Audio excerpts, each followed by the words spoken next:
Buenas noches, ¿cómo están? Bienvenidos a Tertulia de Noche, gracias por acompañarnos a este su programa que compartimos con ustedes cada miércoles a esta hora con repetición los domingos a las 6 de la tarde.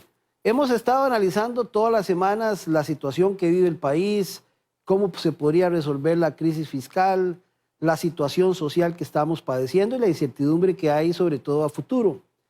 Pero esta situación no comenzó antes de la pandemia o el 6 de marzo que fue la pandemia. Esto viene de atrás y precisamente hoy queremos compartir con ustedes el informe Estado de la Nación del 2019 que nos habla de la situación que el país en el año anterior ya venía arrastrando y que por supuesto explotó en este año 2020. Vamos a compartir con ustedes esta charla de Guido Barrientos del informe Estado de la Nación, gracias a la Universidad Técnica Nacional, la UTN, que logró compartir con todos esos estudiantes esta charla a través de redes sociales y que nos permitió también compartirla con todos ustedes, que es la audiencia del programa Tertulia de Noche. Así que preste atención para que sepa y conozca y tenga argumentos de cómo estaba el país en el año 2019 y también en qué terminó o en qué término está el país en este año 2020, que es que todos esperamos que en alguna medida no solamente se espere una reactivación económica, sino que también avance el tema del progreso social, ya que en términos de pobreza el país ha retrocedido cerca de 28 años, sobre todo al nivel de desempleo que ya hay 500,000 de familias sin empleo en Costa Rica. Así que los invitamos para que se sienten cómodos y vean Tertulia de Noche. Antes de eso, de ver a Guido Barrientos del informe Estado de la Nación, vamos a hacer una pausa comercial y ya regresamos.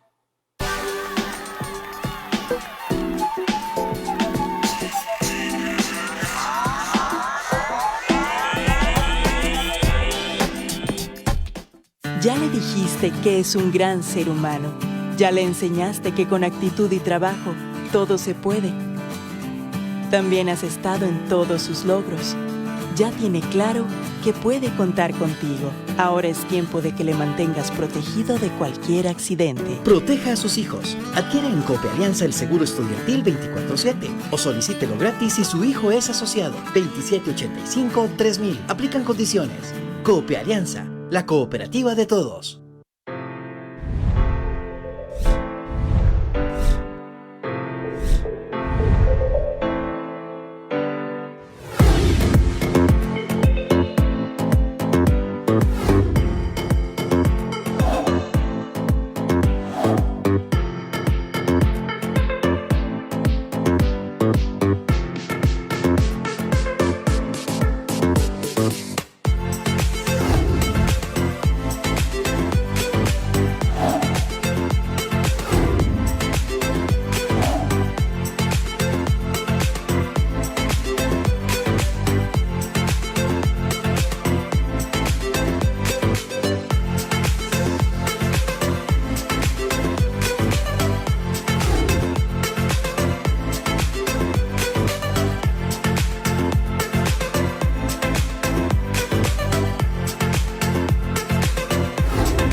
¿Cuál es la situación del país en este momento? Digamos que no propiamente hoy, pero digamos que en el momento prepandemia, ¿verdad? O sea, justo antes de que nos cayera el meteorito que se llama COVID-19, cómo estaba el país.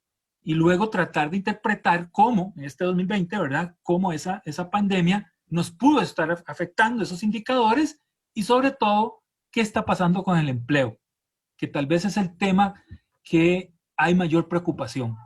Y no es preocupación solo de este año, sino que ya teníamos bastantes años preocupados de que el empleo estaba siendo como el freno principal que estaba encontrando la sociedad costarricense para buscar, digamos, mayores oportunidades y mejores condiciones de vida para su población. Entonces, primero, decir, hay el país estaba enfrentando una situación difícil. Vean que no estoy hablando de este último año, ni siquiera de este gobierno, no. Estoy diciendo que hace bastante rato, el país estaba enfrentando una situación bastante difícil, ¿verdad? Tanto es así que esa situación ya estaba generando, ¿verdad?, algunos indicadores, no solamente que estaban, digamos, empantanados, que ya no avanzaban, sino que en algunos casos inclusive estábamos mostrando retrocesos, ¿ok? Y esta situación, nosotros en ese momento, cuando salió el último informe del Estado de la Nación, al final de 2019, decíamos que la situación del país la veíamos nosotros que estaba enfrentando una coyuntura crítica y de pronóstico reservado. Ustedes han oído, ¿verdad?, cuando un médico habla de algún paciente y dice, ese paciente tiene pronóstico reservado. Bueno, así lo veíamos en ese momento, ¿verdad? Entonces vean que ya esta situación actual del país no es un tema coyuntural por el coronavirus, ¿verdad?, y todo lo que ha generado, sino que ya también recoge todo lo que veníamos, ¿verdad?, en la trayectoria que traíamos, de esa curva descendente que traíamos como país. Entonces, en los últimos años, ¿verdad?, se han demostrado muy pocos avances en términos de los indicadores claves del desarrollo humano del país, pero además hay desmejoras claves en términos básicamente del ingreso digno de las personas.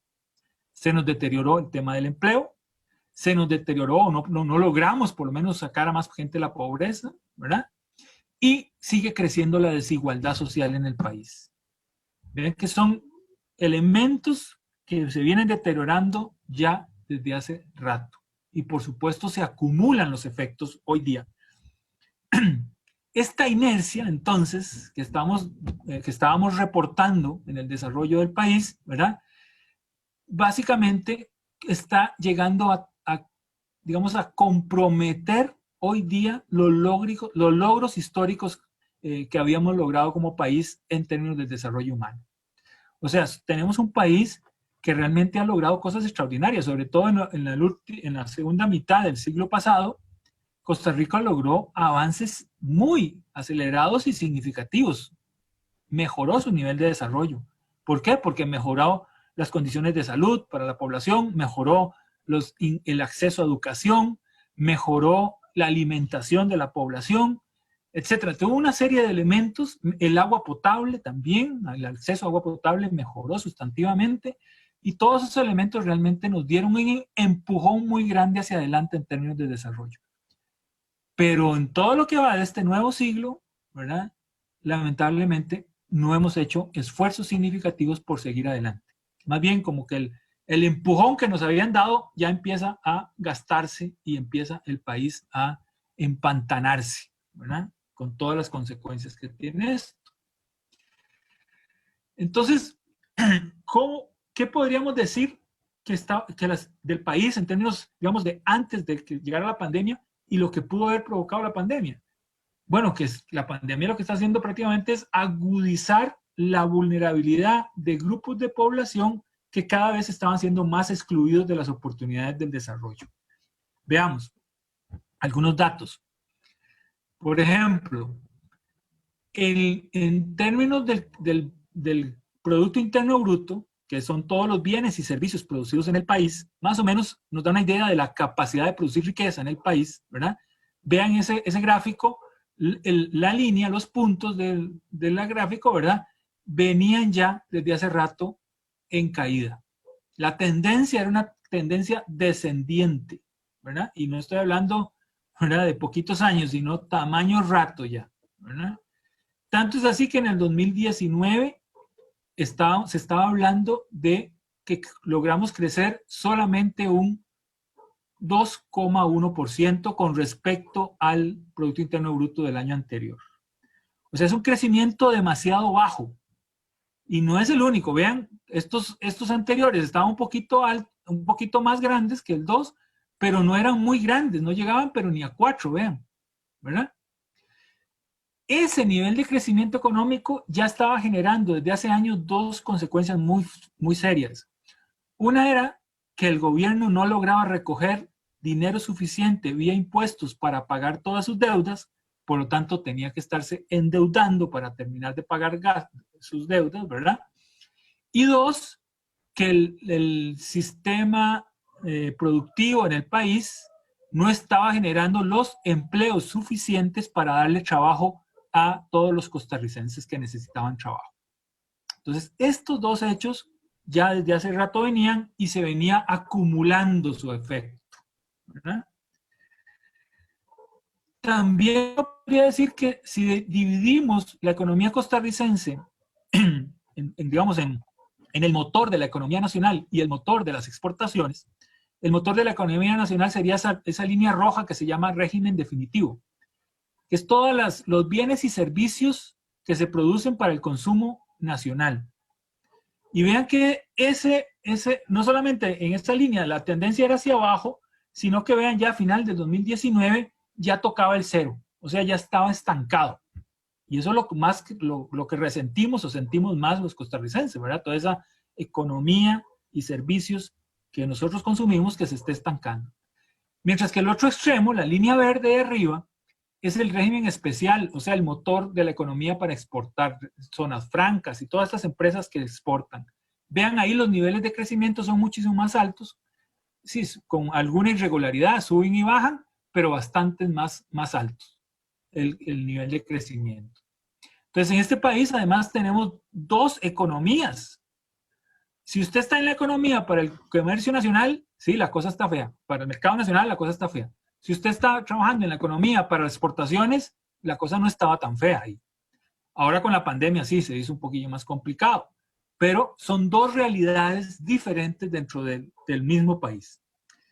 Y la otra característica de nuestro país es esa diferencia tan grande que cada vez crece más entre ricos y pobres.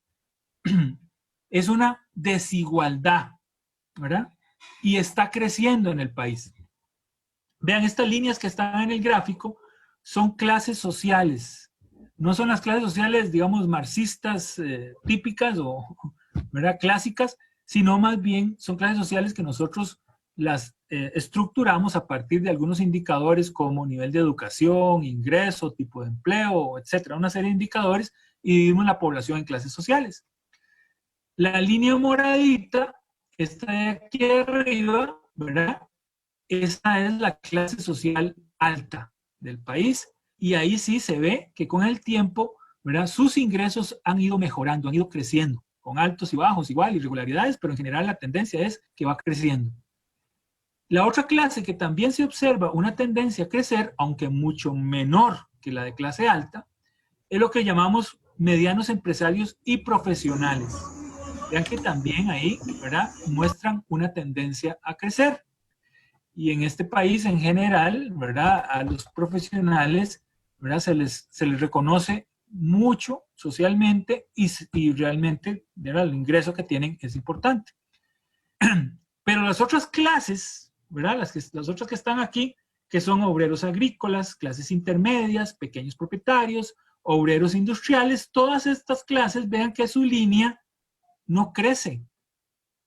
La línea en esos sectores está prácticamente acostada. O sea, sus ingresos no mejoran. Entonces ustedes me podrían decir, pero ¿cómo no van a mejorar si cada 6 meses hay aumento salarial en este país? Es correcto, hay aumentos salariales. Pero resulta que para estas clases sociales que no aumenta su ingreso, el aumento salarial se lo come la inflación. Normalmente la inflación se lo ha comido.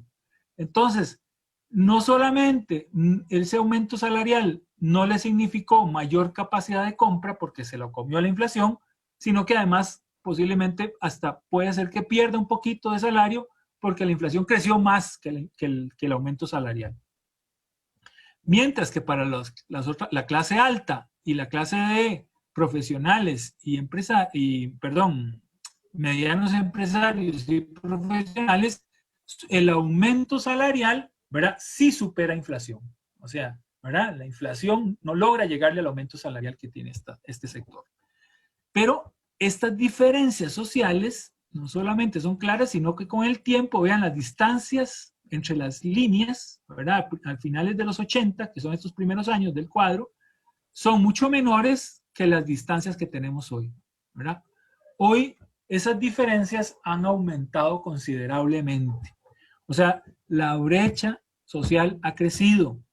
Ya que el dicho de que ticos igualiticos ya no, ¿verdad? Ya no. Ahora somos ticos bastante desigualitos, los desigualiticos, ¿verdad? Es una nueva característica que no solamente tiene implicaciones en la mala distribución de la riqueza, sino que también tiene implicaciones serias en los problemas de violencia, de delincuencia que está viviendo el país. En muchos países del mundo se ha demostrado que entre mayor distancia social entre los grupos sociales aumenta también la delincuencia, o sea, los problemas de convivencia se multiplican. Y paralelo a esto, las finanzas públicas, las finanzas de nuestro gobierno, estaban siendo desastrosas. Vean el déficit fiscal. El déficit fiscal se contabiliza como porcentaje del PIB. Cuando el déficit está por debajo de cero, es negativo, es plata que nos hace falta, ¿verdad? Cuando está por encima, es plata que digamos que el gobierno pagó sus deudas, todos sus gastos y además le quedó un poquito de plata, ¿verdad? Eso pasó solamente en el 2007-2008, justo antitos de la crisis 2008-2009, que por supuesto se comió este colchón, digamos, este ahorro que tuvo el gobierno y profundizó el déficit. Y en los gobiernos siguientes se ha seguido profundizando y profundizando. Tanto es así que en el 2018 era -6 el déficit. En el 2019 se habla de -7. Y para este año 2020 se habla de -9. Así ha crecido. Pero quedémonos en el 2008, no nos vayamos muy lejos. En el 2008, con -6, significaba que el endeudamiento, este gráfico de la derecha, el endeudamiento del gobierno, que más o menos significa de cada 100 colones, ¿cuántos son prestados? De cada 100 colones que gasta el gobierno, ¿cuántos son prestados? Pues en el 2018 estábamos hablando de 50%. O sea, de cada 100 colones, 50 que gastaba el gobierno, 50 eran prestados. Imagínense si alguna de las familias de nosotros en nuestras casas, de los gastos que tuviéramos, la mitad fueran prestados, fuera plata prestada. ¿Sería sostenible eso? Imposible, ¿verdad? Eso no se puede sostener. Lo mismo le está pasando a nuestro gobierno. Pero como el déficit, la falta de dinero crece, pues entonces recurre a más endeudamiento y más endeudamiento. Y recuerden que el endeudamiento los préstamos pues vienen con intereses. Y los intereses se van sumando y se van haciendo como una gran bola de nieve, ¿verdad? Que hoy día pesan muy significativamente en el presupuesto del gobierno.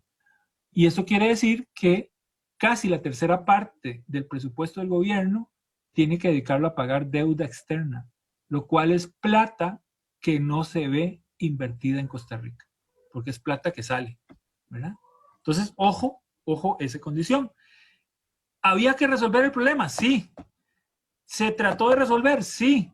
¿Qué se hizo? Bueno, lo que se pudo hacer fue la famosa reforma fiscal del 2018, que generó un conflicto social enorme en el país, ¿verdad?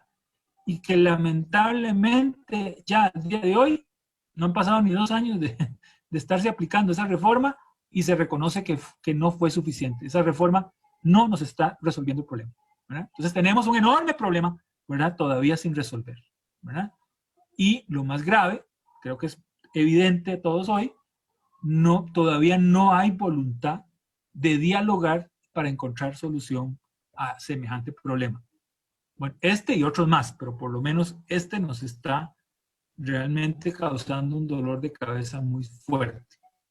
Entonces, vean, en el país, ¿verdad? El desempeño que estábamos viendo ya desde hace algunos años, no es nuevo el tema, ya desde hace algunos años para acá, era un desempeño negativo, donde no se estaban creando suficientes empleos en el país, donde incluso muchos grupos estaban desmejorando la calidad del empleo. O sea, son grupos, digamos, que estaban trabajando tiempo completo y de repente ahora no solo trabajan 2 o 3 días a la semana o algunas horas por semana, o que no les pagan ni siquiera el salario mínimo, o que no les pagan garantías sociales, etcétera. Diferentes cosas que han deteriorado el empleo en muchos grupos. Además, se está en transformación, el mundo laboral está transformándose, ¿verdad? Entonces ahí empiezan a aparecer tipos de empleo que no es tan fácil que las leyes actuales laborales del país los cubran adecuadamente. Ahorita vamos a ver algunos casos.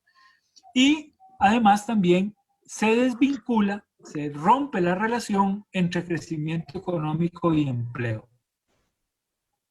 Lo cual significa malas noticias porque podríamos recuperar el crecimiento económico, pero no así la cantidad de empleos, si no tomamos medidas, ¿verdad?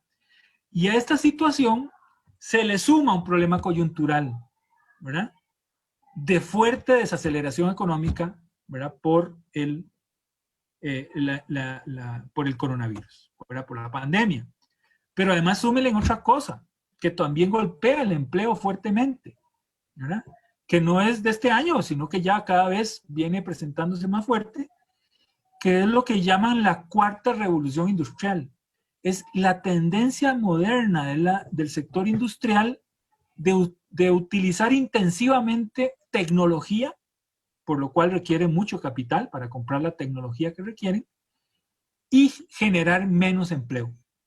O sea, necesitan menos trabajadores humanos, pero necesitan más plata para comprar tecnología para sustituir a los humanos, ¿verdad? Esa es la tendencia de la cuarta revolución industrial.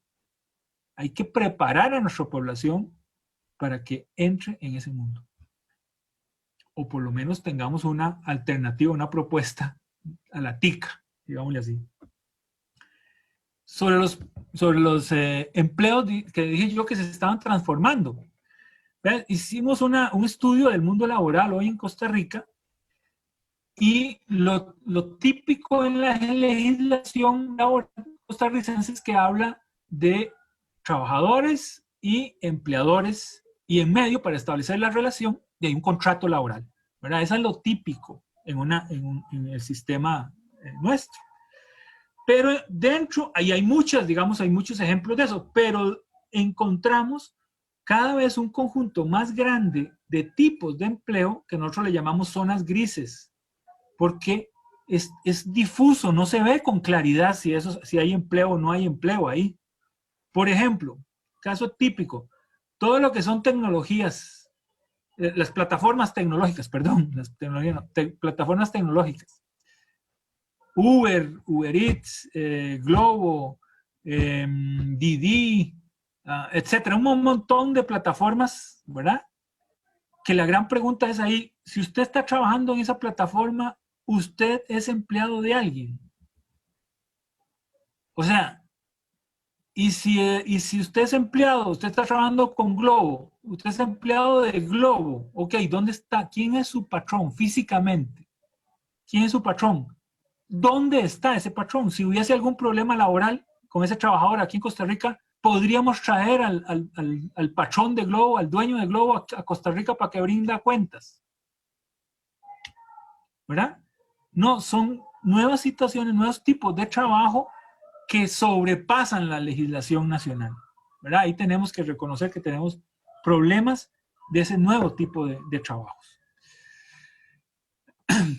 Y para redondear, en la parte laboral, pues cada vez está creciendo más la fuerza de trabajo en el país. O sea, la cantidad de gente que quiere trabajar en el país crece. Ahí está la línea, ¿verdad? Se ve claramente que crece. Pero las personas que logran conseguir trabajo, o sea, los ocupados, esos no crecen a la misma velocidad, ¿verdad? Vean que la fuerza de trabajo tiene una inclinación, la línea más fuerte que los ocupados. Entonces está creciendo más rápido, la gente que quiere trabajar crece más rápido que la gente que consigue trabajo. Entonces, ahí es donde el desempleo es el que se alimenta, es el que gana, es el que, ¿verdad?, se nutre, porque más gente que busca trabajo, pero menos gente trabajando, no logra todo el mundo conseguir trabajo, pues entonces el desempleo aumenta. Y estamos hablando que a inicios del 2020, vean acá, el primer trimestre del 2020, o sea, ya en el momento en que la pandemia nos estaba cayendo encima, ¿verdad?, el desempleo ya afectaba más o menos a 320,000 personas en el país. Una cantidad bastante significativa, sobre todo si pensamos que de cada uno de ellos depende una familia, pues entonces ahí nos estamos dando cuenta de la magnitud del problema que estábamos enfrentando. Por eso la tasa de desempleo en el país ha venido creciendo, les decía, no de ahora, sino desde hace rato, ya una tendencia ascendente, ¿verdad?, sostenida desde hace rato. Vean, en el principio, en el primer trimestre del 2020, estamos hablando de una tasa de desempleo de 12,5. O sea, de cada 100 personas que buscaba trabajo, 12,5 no encontraba. Pero hoy día los datos que se habla, bueno, no, perdón, a mitad de año, a mitad de este año, a mitad del 2020, por ahí de julio, agosto del 2020, ya esa tasa se había duplicado, 25%. Claro, todo esto tenemos que corroborarlo con estudios nosotros el próximo año, pero los datos que hemos visto, efectivamente parece que se duplicó a un 25%. O sea, que de cada 100 personas, 25 no encuentra trabajo. O sea, una de cada 4 en el país en este momento de la gente que quiere trabajar no está consiguiendo trabajo. Entonces eso nos da una idea de la magnitud del problema en empleo vinculado a los problemas de crecimiento económico. Y el otro que decía era que se desvinculó, se rompió la relación entre el crecimiento económico y el crecimiento del empleo. Vean, antes de la crisis 2008-2009, con estos barras, la barra azul es el Producto Interno Bruto, lo que crece en estos periodos de años que están aquí abajo. La barra gris es lo que crece de empleo y la barra amarilla es lo que crece del empleo no calificado. ¿Por qué separamos empleo y empleo no calificado? Porque lamentablemente todavía el 60% de la población que en este país quiere trabajar ni siquiera ha completado colegio. Ni siquiera, ojo, ¿verdad? O sea, su preparación es muy baja. Por eso le llamamos no calificados, ¿verdad? Entonces, vean, en estos periodos de años, cuando había crecimiento económico, cuando la barra azul crecía, también crecían la gris y la amarilla. O sea, el empleo y el empleo de los no calificados crecía, ¿verdad?, un poquito cerca, un poquito por debajo, pero un poquito cerca del crecimiento del Producto Interno Bruto.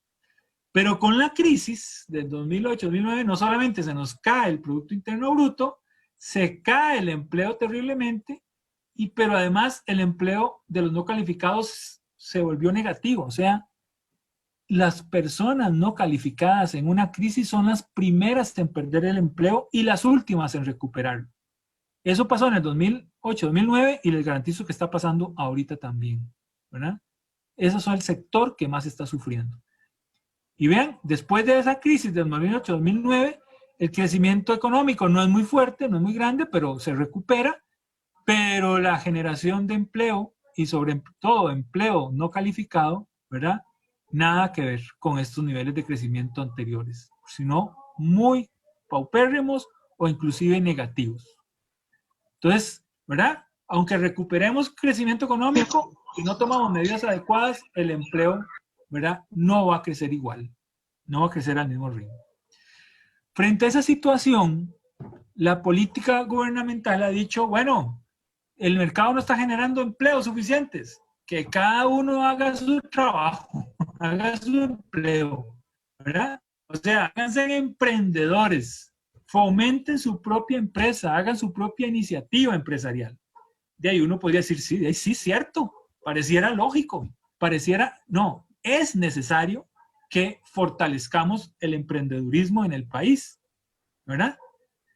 Sin embargo, cuando uno ve el aparato estatal de las más de 300 instituciones que tenemos, uno puede, todas estas que pusimos aquí, uno diría que estas son las instituciones principales del aparato estatal que tienen que ver con el emprendedurismo, con fortalecer las iniciativas de emprendedurismo que surgen en el país. Y vean que digamos, el gobierno lo que ha tratado para ordenar a todas estas instituciones y ponerlas a trabajar en una sola dirección, su principal esfuerzo ha sido crear 2 ministros sin cartera, o sea, 2 coordinadores, digámosle así, de parte del Estado, o del gobierno, perdón. El ministro de Economía y el ministro del sector económico y el ministro de coordinación con el sector productivo, con las cámaras principalmente, ¿verdad? Sin embargo, cuando uno ve los resultados de ese esfuerzo de tratar de poner a todas las instituciones que vayan en un solo sentido y apoyen a los emprendedores, yo digo que es como, la imagen que se me viene a la mente es como arriar una manada de gatos en plena avenida Segunda. Usted empieza con todos los gatos, pero al final le llegan 2 o 3, ¿verdad? Eso es lo que nos está pasando. No estamos, a pesar del aparataje institucional que tenemos, no lo estamos ordenando para que apoyen efectivamente a los emprendimientos. Y lamentablemente la gran mayoría de emprendimientos en el país son estos que llamamos microemprendimientos o microempresas, ¿verdad? Esas que están en la línea azul aquí abajo, ¿verdad? Esos micro son la gran mayoría de emprendimientos y solamente son tan pequeños, digamos, que solo le dan trabajo máximo a 5 personas. Y normalmente muchas de estas personas son de la misma familia. O sea, muchos son emprendimientos casi que familiares. Pero esta línea lo que nos dice es la sobrevivencia de esas empresas en el tiempo, ¿verdad? A través de los años. Y esas microempresas son las que menos sobreviven. Ya en 6, 7 años, la mitad, ¿verdad? La mitad de esas han muerto. ¿Por qué esa mortandad tan alta? Por esa falta de ese ecosistema de apoyo a las microempresas, ¿verdad? Porque para que una empresa se fortalezca no es solamente que digamos que se le dé el apoyo financiero para que entre a caminar, ¿no? También hay que asesorarla en la parte tecnológica, en la parte de mejoramiento de la productividad, en la parte de mejoramiento de la administración, en la parte del mercadeo, del manejo de redes sociales. Me explico, es un montón muy amplio de temas que todos convergen e influyen en si una microempresa sobrevive o no. Y no, pareciera que no estamos logrando darle el acompañamiento adecuado para que este tipo de microempresa, ¿verdad?, pueda sostenerse en el tiempo y mantenga el empleo que generó, ¿verdad? Entonces ahí tenemos una debilidad importante. El otro problema que tenemos es que la estructura productiva, digamos, uno puede organizar las actividades económicas por muchas formas, depende de las razones o los argumentos que usted utilice. Pero en este caso quisimos ordenarlas, ¿verdad?, por 2 criterios básicos. Uno es los encadenamientos productivos. Encadenamientos productivos significa o está vinculado con cuánto una empresa produce para que otra empresa sean los insumos de otra empresa. O sea, cuál es el nivel de vinculación entre las empresas. Y esa vinculación puede ser, se ha catalogado, no vamos a entrar en detalles, pero se ha catalogado de clave, estratégico o impulsor. Cualquiera de estas 3 es un buen nivel de encadenamiento o de relaciones entre las empresas. Mientras que esta último es independientes, serían las empresas que funcionan pero que no tienen mayor relación con otras empresas, ¿verdad? Y el otro criterio de clasificación es qué tanto multiplican el trabajo. Entonces, hay empresas que multiplican mucho el trabajo, otras que lo miden más o menos y otras que muy bajo. ¿Cuál sería la situación ideal para nosotros, para este país hoy día? Lo ideal sería que la mayoría de las actividades económicas que estemos desarrollando estuvieran en estas 3 casillas y aquí arriba. Digamos, esta matriz, ¿verdad?, que hemos construido entre estos 2 criterios, deberían estar la mayoría de las actividades económicas aquí, en estos 3 casillas. ¿Por qué? Porque ahí es donde yo garantizo que la actividad económica está siendo pujante, pero no solamente se puja entre ellas, sino también estimula el empleo. Ahora, ¿cómo es la realidad nuestra? Vean, la mayoría de las actividades económicas, cada bolita de estas es una actividad económica, ¿verdad? Obviamente, entre más grande la bolita, mayor es esa actividad económica, pero la gran mayoría de nuestras actividades económicas está aquí, en bajo multiplicadores de empleo. Y muchísimas de ellas están en el sector independiente para peores, ¿verdad? En esta columna. Uy, perdón. Entonces, ojo, ¿verdad? Ahí la misma estructura productiva, la misma configuración de las actividades económicas que hemos venido construyendo en el tiempo, hoy día opera en contra de nosotros porque no nos está generando suficiente, digamos, estímulo para que se generen más empleos en esta economía. Además, los empleados, o el efecto del desempleo, ¿verdad?, no es igual en todos los sectores sociales. Vean, este trabajo ya es viejito, es del 2017, pero nos muestra una realidad importante, que es que cuando hablamos de empleo, no podemos pensar que esa situación es pareja para todo el mundo, no. Las condiciones peores de desempleo las tienen algunos grupos. ¿Cuáles? Grupos particularmente jóvenes, ojo, jóvenes, ¿verdad? Jóvenes incluso con preparación, hoy día salen al mercado y están teniendo serios problemas para conseguir trabajo, ¿verdad? Que si alguno de los jóvenes que nos oye ya ha buscado trabajo y le han dicho que no, posiblemente la razón del por qué le dijeron que no es porque usted no tiene experiencia. Pero vean que ustedes podrían contestarle perfectamente, no tengo experiencia porque usted no me ha dado trabajo, deme trabajo para que vea cómo gano experiencia, ¿verdad? No, la verdad es que los empleadores están diciendo que no, a los jóvenes que no tienen experiencia porque lo que tienen hoy día es que ofrecen un puesto de trabajo y no hay 2 o 3 personas interesadas, no, hay una fila, una enorme fila de gente interesada en ese puesto de trabajo. Entonces los empleadores se han vuelto, digamos, más exigentes o más delicados para escoger. Y a los jóvenes les dicen fácilmente, usted no tiene experiencia, por eso no lo contrato. Pero también las microempresas se han perdido mucho trabajo y hablamos por qué esas microempresas no están sobreviviendo en el tiempo. Mujeres, las mujeres siguen teniendo desventajas importantes en esta sociedad, ¿verdad? Y ahorita vamos a ver más en detalle. Y trabajadores no calificados, que es el otro grupo que ya dijimos que en una situación de crisis, ¿verdad?, pues son los primeros en perder empleo y los últimos en conseguir trabajo. Vean mujeres en particular. Esta es la tasa de participación femenina en todos esos países. La tasa de participación significa que por cada 100 mujeres en capacidad de trabajar, ¿cuántas están trabajando? Pues, ojo, pero insisto en esta idea, trabajo, estoy hablando trabajo remunerado, porque eso es lo que se entiende, ¿verdad?, técnicamente cuando se habla de trabajo, aunque sabemos que muchísimas mujeres trabajan en la casa, les sobra el trabajo, pero no ven ni un 5, ¿verdad? ¿Ok? Pero estas mujeres están en capacidad de trabajar y están en el mercado laboral, trabajan por un salario, ¿verdad?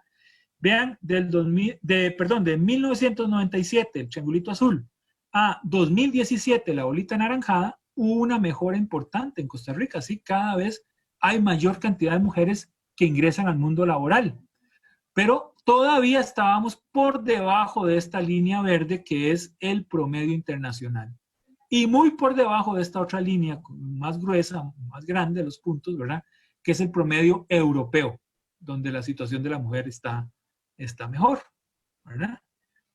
Y aquí está perdiendo todo Costa Rica, porque si la población somos mitad hombres y mitad mujeres, pues entonces las mujeres es la mitad de la fuerza de trabajo en este país. Pero muchísima de esa mitad no está en el mundo laboral, no está aportando, ¿verdad?, a la generación de, ¿verdad?, en el país.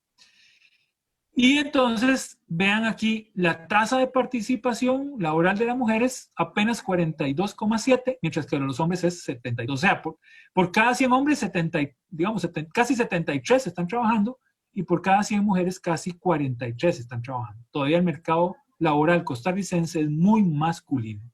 Sin embargo, ojo esta característica.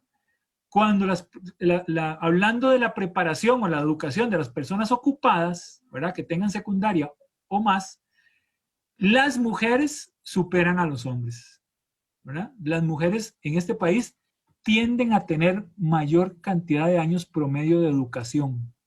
Eso es un logro reciente, pero muy significativo para las mujeres. Estudian más que los hombres.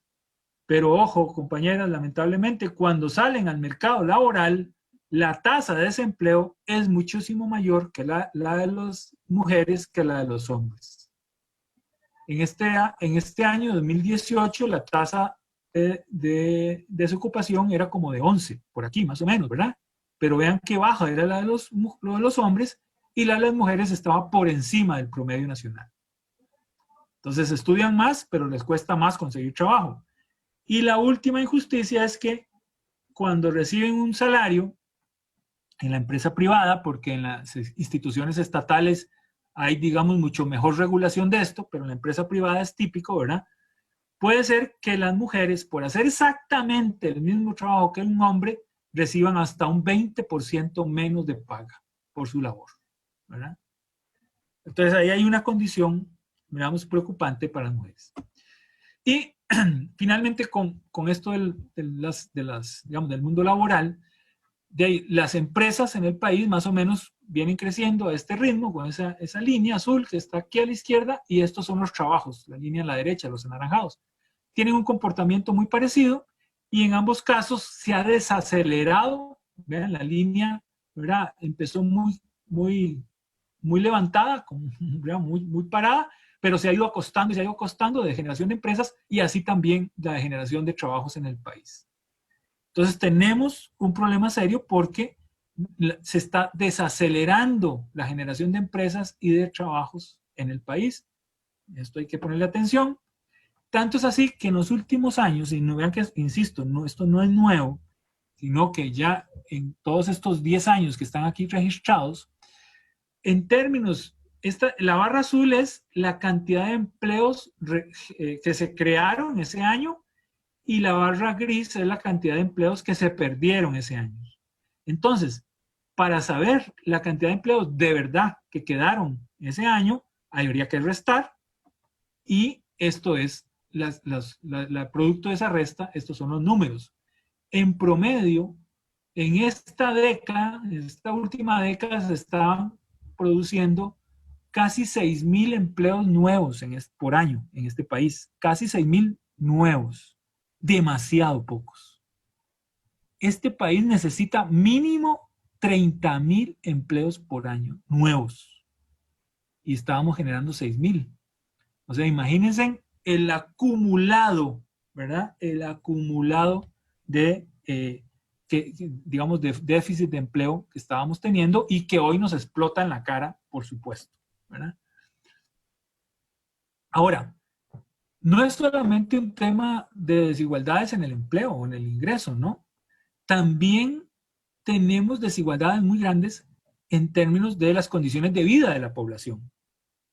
Y esas desigualdades, pues, nos han hecho que no vivamos igual toda la pandemia. O sea, toda la cuarentena, por ejemplo, que nos sometieron, ¿verdad? Todas las restricciones que nos han sometido no se están viviendo igual por toda la población. Por ejemplo, vean aquí, esta es la cantidad de casas, de viviendas en el país por tamaño de esa casa. Hay un 15% de las viviendas en el país que sí tienen menos de 40 metros cuadrados. Y hay un 27% de las casas en el país que tienen más de 100 metros cuadrados. Imagínense que una familia de 5 miembros tenga que hacer cuarentena en su casa de 40 metros cuadrados. ¿Ah? Mientras que otra familia de 5 miembros también tiene que hacer la cuarentena en su casa de 100 metros cuadrados.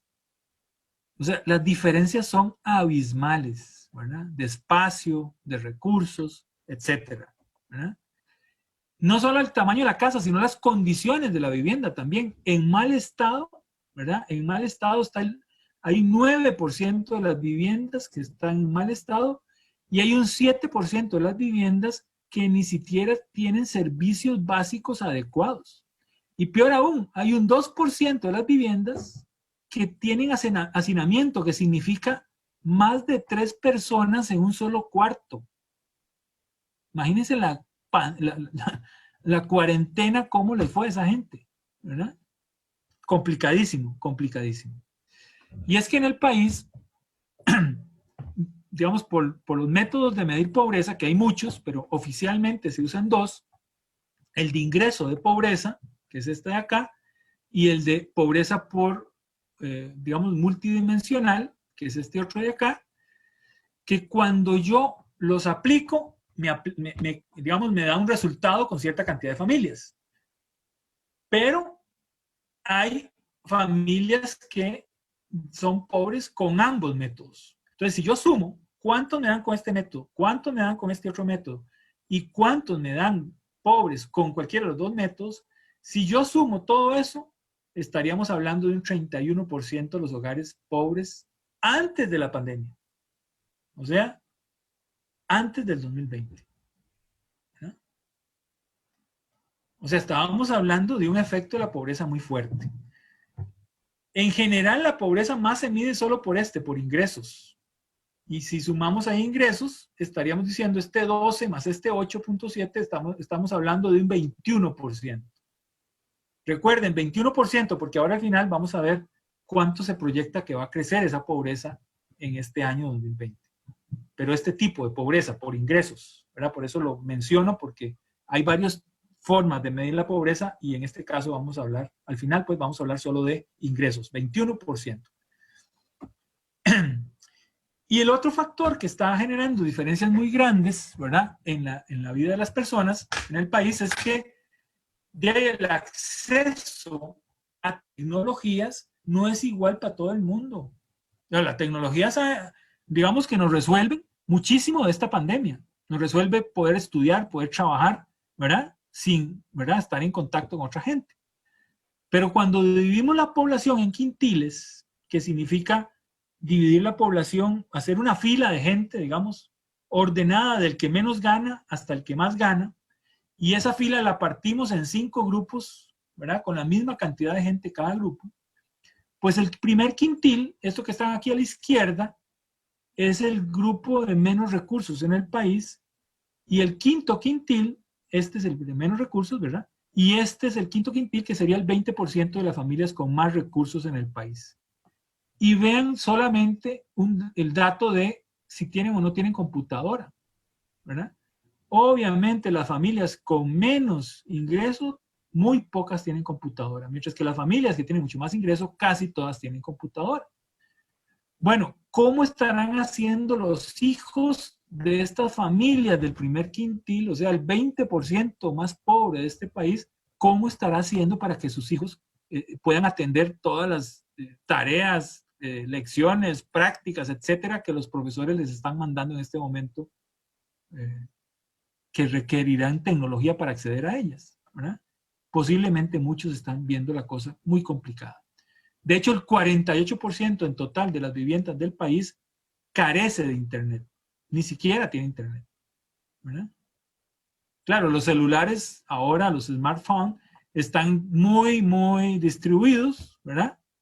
Y uno pensaría que posiblemente es el medio principal por el cual las personas acceden a internet.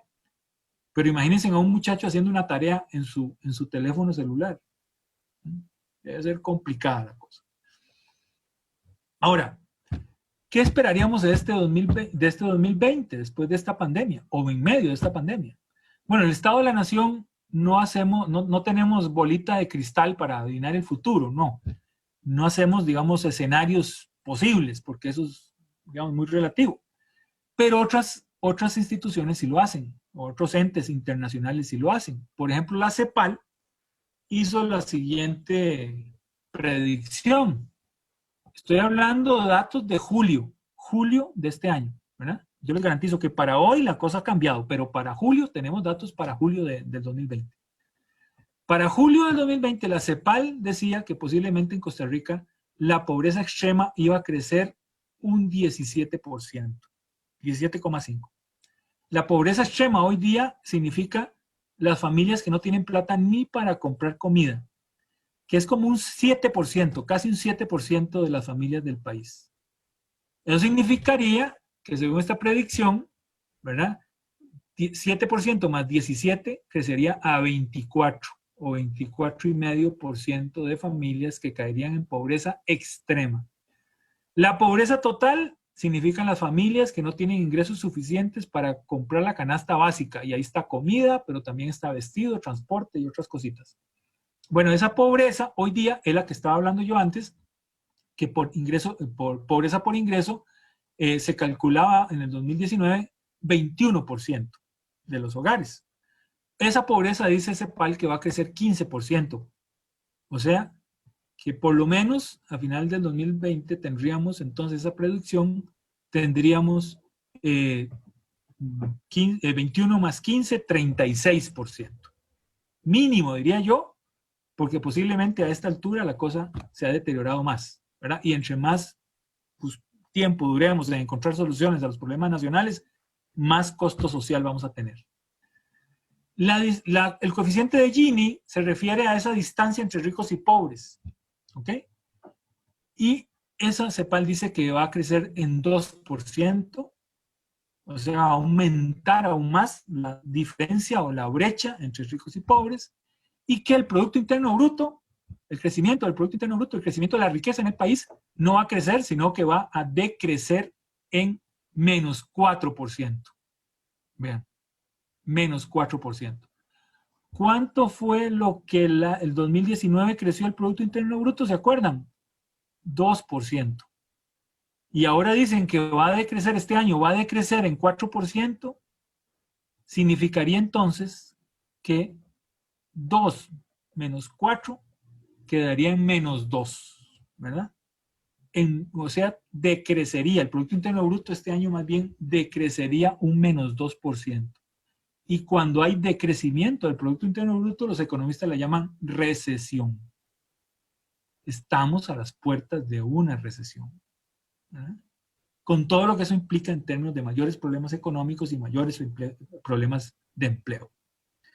Entonces la CEPAL lo que dice es que ha habido un encadenamiento de cosas.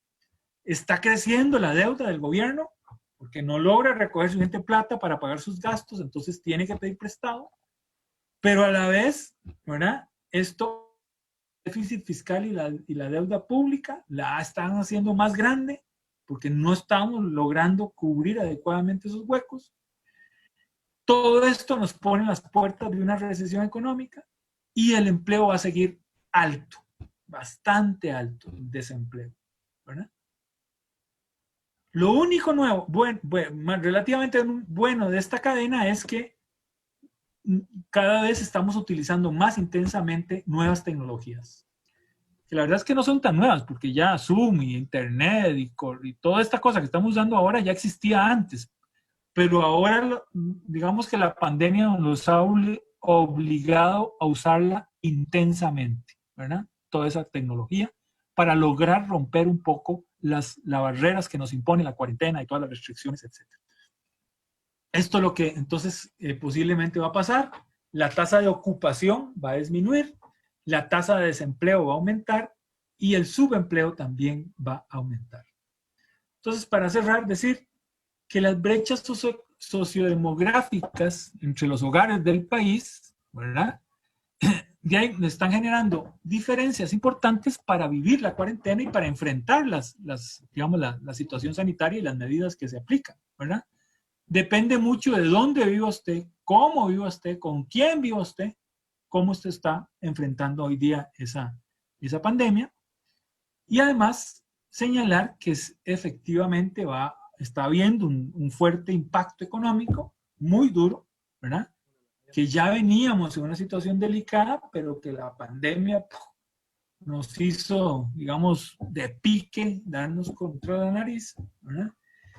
Pero que no debemos olvidar que a la par de ese fuerte impacto económico, también estamos teniendo impacto social muy fuerte e inclusive podríamos decir impacto en la salud mental de la población. Por lo tanto, si queremos salir un poco, levantar la cara y respirar, empezar a salir de este hueco que estamos, la reactivación económica es fundamental, sí, pero no es solo reactivación económica lo que necesitamos preocuparnos. Tiene que haber reactivación económica y reactivación social. Ambos elementos son fundamentales para lograr, ¿verdad?, recuperar otra vez el terreno que hemos perdido fuertemente en los últimos años y que esta pandemia nos hizo todavía perder mucho más. Por eso decimos, con esta imagen que es la portada del último informe, el Estado de la Nación 2019, decimos que es como tener una caja en la mano y en esa caja adentro va Costa Rica. Y la caja dice, en grandes letras rojas, dice frágil. Por lo tanto, el mensaje es, manéjese con cuidado. O sea, la situación está tan frágil, tan delicada en el país que tenemos que tener mucho cuidado de qué hacer y qué no hacer, de qué medidas implementar, de qué decisiones tomar. Pensando por lo menos en el futuro inmediato, en mañana. Ya no aquella preocupación que teníamos años anteriores de que Costa Rica hace rato no planificaba a largo plazo. Ya eso es cierto y sigue siendo un problema, pero hoy día la situación actual se ha vuelto tan complicada que por lo menos tenemos que resolver el inmediato. Lo inmediato hay que resolverlo lo más sabio posible para no deteriorar más la situación. Ese es un poco el mensaje que queríamos dar con este informe y tratar de hablar o de decir algo de la situación en el 2020. Ahora en noviembre de este año sale el nuevo informe del Estado de la Nación que va a tener, digamos, más desagregación y más análisis de toda esta situación, digamos, relacionada a la pandemia. Pero obviamente habrá que esperar todavía, posiblemente hasta el otro año, para hacer todavía un análisis mucho más fino. Pero ya con lo que hemos visto, yo creo que es obvio, ¿verdad?, que el país no era que venía bien y que la pandemia nos hundió, no. Veníamos mal y la pandemia nos hizo todavía caernos más rápido. Por lo tanto, es necesario, hay una responsabilidad histórica en todos los actores sociales y políticos de este país para encontrar las mejores soluciones y los caminos de diálogo que nos lleven a que Costa Rica vuelva a la senda del desarrollo. Bien, ustedes conocieron el informe Estado de la Nación del año 2019. Guido por lo menos deja una expectativa que todos es la que esperamos, que esto se recupere, que nuevamente no solo se reactive la economía, sino que también se pueda reactivar el empleo y con él recuperar el índice de progreso social. Esperaremos el informe Estado de la Nación de este 2020, ya que ellos lo hacen cada año. En el caso del 2020 lo esperaremos en el 2021 y también veremos qué resuelve el presidente de la República, ya que el país está en una crisis política, sobre todo hay una crisis económica y también una situación social muy complicada y vamos a ver qué es lo que pasa, así que seguiremos analizando en Tertulia de Noche toda esta situación, esta coyuntura nacional que vive Costa Rica, así que los esperamos la próxima semana a partir de las 9 de la noche aquí en Canal 14, recuerde Tertulia de Noche, miércoles a las 9 y se repite los domingos a las 6 de la tarde. Los esperamos, chao.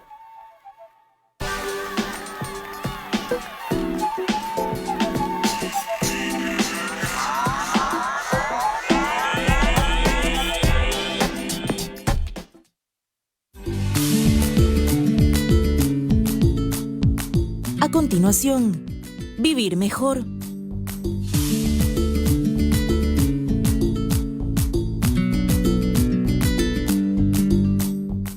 ¿Listo, Elmo? ¿Listo, Raya? Misión de hoy. No dejes nacer al mosquito en ningún lugar. Lección 1. No dejes objetos por ahí que pueden acumular agua, como baldes, garrafones, vasos, y cubre bien los tanques de agua.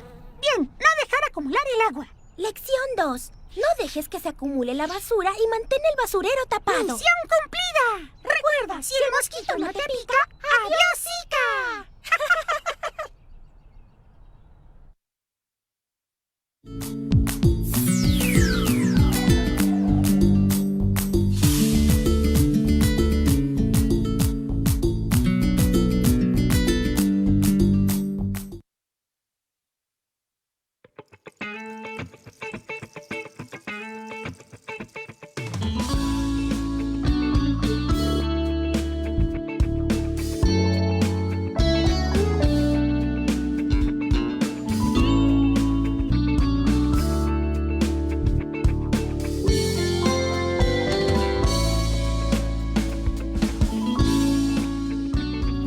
Bienvenido y bienvenida a Vivir Mejor.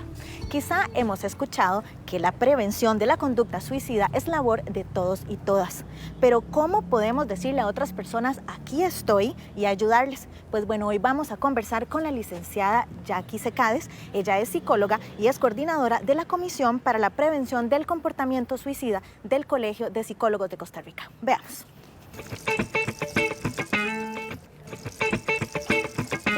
Bueno, estamos en las instalaciones de la UNED, que muy amablemente nos permitieron grabar aquí el día de hoy, aprovechando que nuestra invitada también tenía una entrevista acerca del tema que vamos a conversar hoy. Gracias por estar en Vivir Mejor. Muchas gracias por la invitación. Con mucho gusto. Continuamos, siento yo, ¿verdad? Y lo vemos en los medios también de noticias, esta necesidad de seguir conversando acerca de la prevención de las conductas suicidas.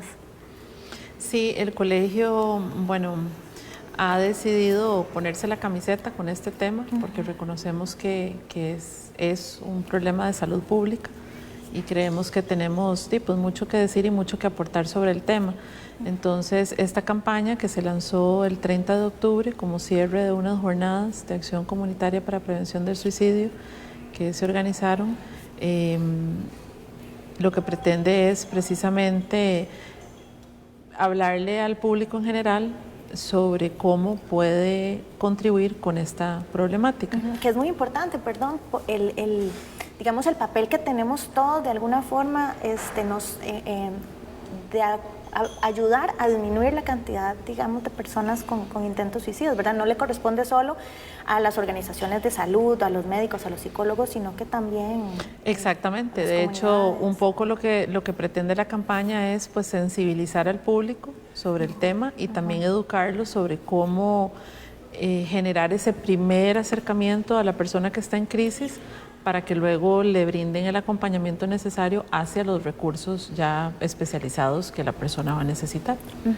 Que no todos, ¿verdad? Obviamente somos especialistas y conocemos y sabemos del tratamiento de personas, digamos, con depresión o con situaciones de pensamientos suicidas, pero ¿qué podemos hacer? ¿Qué podríamos hacer nosotros, ¿verdad? Los que no somos especialistas, que nos están viendo y escuchando en este momento en casa, también personas que tienen esa preocupación, ¿qué podemos hacer ante un amigo, un familiar? Ok, lo primero es ser observadores, ¿verdad? Como decís, no son los psicólogos y psiquiatras los que tienen acceso la mayoría de las veces, salvo hasta que la gente ya llega a nuestra consulta, a estas personas que están en crisis. Entonces somos los que estamos alrededor en el trabajo, en la familia, en la comunidad, en el colegio, etcétera, los que debemos estar observando cuando alguna persona sufre cambios en lo que es su conducta normal, ¿verdad? Habitual, y acercarnos a preguntarle a esa persona abiertamente, pues decirle abiertamente que ha notado cambios y si uno tiene esa espinita, ¿verdad? Como esa sensación de que algo está pasando con esa persona, si ha notado, si ha escuchado algún comentario, etcétera, atreverse a preguntarle abiertamente si está pensando en quitarse la vida. ¿Y hay algún momento específico en que podamos preguntarles a una persona o entre más pronto mejor cuando veamos ese cambio? Yo creo que que no es que hay que esperar hasta que la gente esté, ¿verdad?, con el agua hasta el cuello. Desafortunadamente es cuando ya la persona está acercándose a su crisis, digamos, que los de fuera notamos ya cambios en la conducta. Entonces, bueno, ¿qué habría que hacer? Procurar un lugar, un momento, ¿verdad?, donde no haya interrupciones, un lugar privado y atreverse a hacer la pregunta. A la gente le da muchísimo miedo hacer esa pregunta porque si la respuesta es sí, entonces ¿yo qué hago con aquello, verdad? Y bueno, evidentemente no es esa persona la que pregunta la que se va a encargar de brindarle ya el apoyo profesional, pero sí de ser como quien abra el tema, ¿verdad? Y evidentemente si es una persona cercana, pues hay mayores probabilidades de que esa persona se abra y le diga que sí, que está en crisis, que está teniendo ideación suicida, por ejemplo. Y por eso pues es labor de todos los que estamos, que somos parte de la comunidad. Y aquí, perdón, es donde es importante la escuchar a esa persona, tal vez, ¿verdad? Ajá, de lo que tenga bueno, que... cuando hemos procurado, y tal vez un poco, y podemos ir viendo los pasos que recomienda la campaña, cuando hemos procurado un espacio adecuado, ¿verdad? Donde no van a haber interrupciones, y un momento en que la persona pues, se preste para conversación, vamos a lanzar la pregunta, y una vez que lanzamos la pregunta, lo que vamos a hacer es escuchar. No escuchando como a veces oímos, cuando estamos hablando con amigos, que interrumpimos, que juzgamos, que damos nuestra opinión, que le restamos a veces importancia a lo que le está pasando al otro, sino que esta tiene que ser una escucha muy empática, sin ningún juicio, sin interrupciones. No importa si yo, el que escucha, entiendo o no entiendo lo que le está pasando al otro, si yo creo que es importante o no, porque muchas veces la respuesta es, pero eso no es para tanto, ¿cómo se te ocurre que estás pensando en matarte por eso, verdad? Etcétera.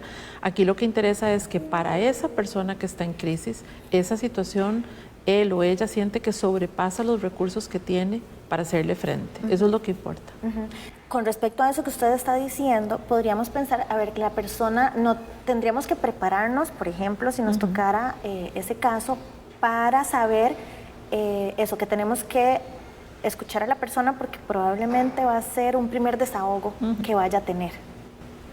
Entonces, como usted decía, ¿verdad? Prestarle atención y saber que la persona puede decir cualquier cosa, nada más no juzgarlo. No juzgar, no interrumpir, no restarle importancia a lo que le está pasando al otro, ¿verdad? Con comentarios, sino que lo que nos corresponde aquí es brindarle esperanza y acompañamiento a esa persona, ¿verdad? En un primer instante, pues servir como de válvula de escape para que la gente libere un poco lo que le está sucediendo y luego hacerlo sentir que no está solo y que los vamos a acompañar. Probablemente puede ser que cuando una le pregunte sea la primera persona que le está preguntando en la vida. Entonces, de pronto, si una persona que no tenía con quién hablar o que se sentía de verdad así muy, muy sola, pues va a aprovechar y va Exactamente. A explotar, ¿verdad? Exactamente. Okay. Una vez que escuchamos, ¿verdad? Y uno de los pasos de la campaña dice acepte, y era eso que les decía ahora, aceptar que lo que para mí es importante tal vez es diferente de lo que es para el otro, y que yo tengo que aceptar pues, que cada quien tiene sus recursos y sus problemas y su perspectiva de las cosas que no es la mía. Vamos a hacer una pausa en este programa, vamos a seguir conversando acerca de esos pasos que ustedes nos están comentando un poco más adelante. A todos en casa los invitamos a que continúen con más de Vivir Mejor. Los vemos en el siguiente segmento.